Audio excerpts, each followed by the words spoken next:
Welcome to Guide Guru. We hope this video helps. You start by ensuring the foundation is right.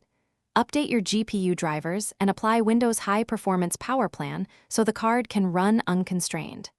Once done, close background programs that steal GPU cycles, browsers, video encoders, overlays. Make sure Fortnite's priority is clear by launching it after cleanup. This reduces contention and lets GPU load rise. These steps maximize available headroom, so subsequent in-game optimizations actually increase GPU utilization rather than hitting system limits. Now you adjust Fortnite so the GPU works harder.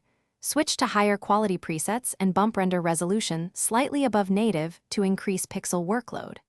Once done, remove FPS caps or set them above your display refresh rate so the GPU can push more frames. Enable DirectX 12 for better multi-core and GPU utilization. Make sure to test with and without vendor frame generation, because it can reduce GPU load in some setups. These changes raise rendering demand, which directly increases GPU usage.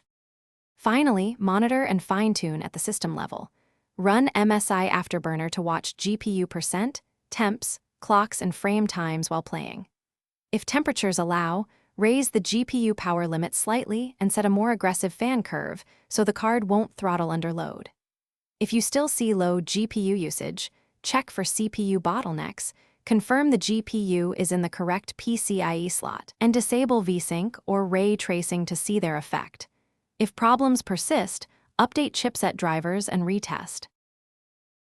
Thanks for watching. Consider subscribing if we helped you today.